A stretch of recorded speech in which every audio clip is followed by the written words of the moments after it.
Shri Chandrashekhar please. धन्यवाद सभापति महोदय, आपने मुझे वित्तीय विधेयक पर बोलने का मौका दिया। किसान मजदूर रात में थक के सो जाते हैं, सपने में देखते हैं कि जीवन बदल रहा है, गरीबी खत्म हो रही है। सुबह जब आँख खुलती है तो लगता है वापस जुगा तू है। ऐसा ही इस बार का बजट गरीबों के लिए था। महोदय, मैं अपने क्षेत्र से शुरुआत करूंगा।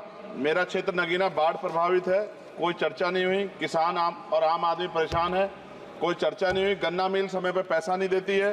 गुलदार ने 30 लोगों की जान एक साल में ली है पिछले, कोई फर्क नहीं पड़ता अमीरों को। उद्योग धंधे लगाने की कोई बात नहीं हुई। मेडिकल कॉलेज और एम्स के निर्माण की कोई बात नहीं हुई। ग्रामीण क्षेत्रों में खेलों को बढ़ावा देना, स्पोर्ट कॉलेज की कोई बात नहीं हुई। महोदय, देश में भूमि सुधार किया जाए, लाखों बीघा जमीन जो है भूमाफिया ने कब्जाई हुई है, भूमिहीन लोगों को भूमि दी जाए, बिजली के दाम में कटौती की जाए, गरीबों को कम दाम पे जो है बिजली उपलब्ध कराई जाए, ठेकेदारी प्रथा, संविदा, लेटर एंट्री खत्म की जाए, पक्की नौकरी दी जाए। निजीकरण की वजह से सरकारी नौकरियां लगभग खत्म हो गई हैं। मेरी मांग है, और मैंने निजी विधेयक भी पेश किया था, कि निजी क्षेत्रों में SC ST की OBC के लोगों को आरक्षण की व्यवस्था कराई जाए और पुरानी पेंशन बहाल की जाए। लोगों के पास एक तरफ सरकारी योजना चलाकर प्रधानमंत्री आवास योजना जो है उसके नाम पर मकान दिए जाने की बात होती है, वहीं दूसरी तरफ लखनऊ के अकबर नगर को तोड़ दिया जाता है। नवी मुंबई में के खार घर में What is his name? Patil. Patil is not Shankar. No, this is the caste. उसकी जा This is Kashmir, Chandrasekhar. No, this Patil. Mike नहीं है सर, बंद कर रहे हो sir? Independent. This is independent. आ गया। धन्यवाद। हमारे लोग सर आर्थिक रूप से बड़े कमजोर हैं और 2 अप्रैल 2018 के मुकदमों के लिए कई बार सरकार से बात हुई, वापस नहीं हुई। उनको वापस कराया जाए। भीमा को वकीलों को बहुत पैसे लगते हैं सर। भीमा कोरे गांव में 3000 लोगों पर मुकदमे हुए थे महाराष्ट्र में, वो वापस नहीं हुए। पुणे में दीक्षा भूमि जो हमारा गौरव है, उसका वहाँ पार्किंग बना के उसको अपमानित किया जा रहा है, इसको बंद कराया जाए। पेट्रोल पंप के जो डीलर्स मार्जिन है वो 2017 से नहीं बढ़ा सर, इसका असर ग्राहकों पे पड़ता है। इसका असर जो है पेट्रोल पंप के नेटवर्क सुचारू रूप से चलाने पे पड़ता है। डीजल मार्जिन की बढ़ोतरी ना होने से हजारों कर्मचारी, लाखों कर्मचारी जो वहाँ काम करते हैं उनके जीवन पर असर पड़ रहा है। सहारा का में 10 करोड़ जमाकर्ता का लाखों करोड़ों रुपए जमा है। कंपनी बंद हो जाने के कारण 10 लाख से ज्यादा एजेंट बेरोजगार हो रहे हैं, नौकरी कहीं है नहीं। भुगतान ना होने के कारण जमाकर्ताओं के द्वारा एजेंट पर जबरदस्ती भुगतान कराने का दबाव बनाया जा रहा है, जिसके कारण 5000 से ज्यादा एजेंटों ने आत्महत्या कर ली है।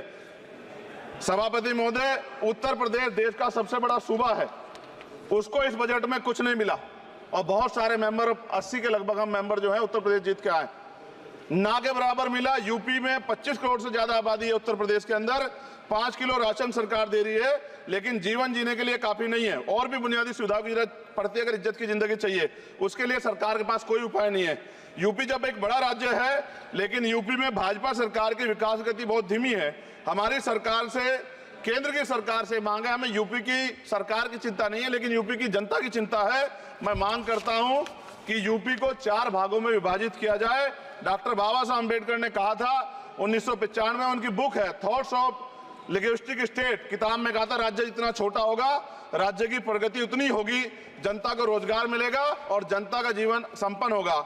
मोदी, एक बात मुझे आपसे कहनी है, आपने भी ये विषय उठाया था जब आप अपनी बात रख रहे थे, शेड्यूल कास्ट के साथ जो धोखा किया गया सुप्रीम कोर्ट के जरिए, आप इस बात को इस तरह समझे। 1.5 साल पहले मैंने मांग की थी, अगर इतना हितैषी हमारे लोग होते तो जब EWF 10% दे सकते हैं तो 5% शेड्यूल कास्ट के उन जातियों को दिया जा सकता था, लेकिन दृढ़ संकल्प और इच्छा शक्ति नहीं है गरीबों के उत्थान की। साथ साथ OBC की जातियां उनको भी दिया जा सकता था। ये जो हमारे साथ खेल किया गया है, ये खेल जो है इसमें बहुत गुस्सा है, सरकार को संज्ञान लेना चाहिए और सत्ता और विपक्ष दोनों जो है अपना स्टैंड क्लियर कर दें, क्योंकि दलित समाज, आदिवासी समाज इसको देख रहा है, वो भूलेगा नहीं। जो उनके गले काटने काम करेगा उनको भूलेगा नहीं।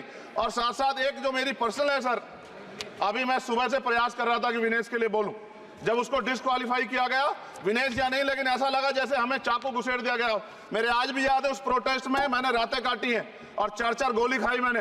ये देश की अस्मिता से जुड़ा मामला था, पर हमारी मांग ये थी कि सरकार स्टैंड क्लियर कर दे, तब भी सुनवाई नहीं की गई।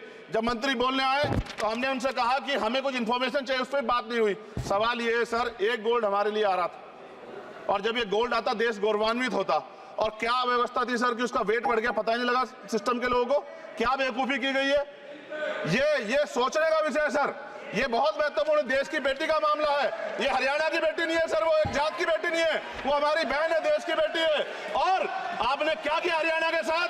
आपने हरियाणा का बजट कम किया, जबकि सबसे ज्यादा मेडल हरियाणा लेके आता है। ये गलत है सर, ये धोखा है। हमें इस बात की तकलीफ है कि विनेश जो है इस देश का नाम गौरवान्वित करती, इस देश का नाम बढ़ाती, लेकिन आज जो है अपमान का सामना करना पड़ रहा है। जब हमारे हितों की बात होगी हम जो है समझौता कर सकते हैं, लेकिन जब देश के हितों की बात होगी, बाबा साहब अम्बेडकर ने कहा था हम प्रथम और अंत्य भारतीय हैं। जब देश हितों की बात होगी, महिला हितों की बात होगी, महिला सम्मान की बात होगी, हर हम कीमत चुका देंगे। सरकार के मंत्री ने क्या कहा कि हमने इतने पैसे दिए, एहसान किया क्या? खैरात दी क्या आपने कोई? खत्म कर रहा हूं सर, खैरात दी क्या आपने कोई? इससे ज्यादा पैसे हम आपको दे देंगे, लेकिन आपको चाहिए था कि इस मामले को संभालते और देश का सम्मान बढ़ाते। आपने लापरवाही बरती, इसका खामियाजा हमें भुगतना पड़ा। मैं आपसे आग्रह करूंगा कि जब वो बेटी देश लौटे सर, जब वो बेटी देश लौटे, रुक जाओ प्लीज वाइंड अप प्लीज। जब वो बेटी देश लौटे, मैं आपसे आग्रह करूंगा कि स्पीकर सर यहां बुला के उसका सम्मान करें। हम सब लोग, वो देश की बेटी है सर, देश के लिए गोल्डन गर्ल है वो, उसका सम्मान यहां किया जाए सर, हम चाहते हैं। बहुत बहुत धन्यवाद, आपने बात रखने का मौका दिया। महिला विरोधी चुप रहे। Thank you. कोई महिला विरोधी नहीं बोलेगा बीच में। श्री विशाल पटेल प्लीज।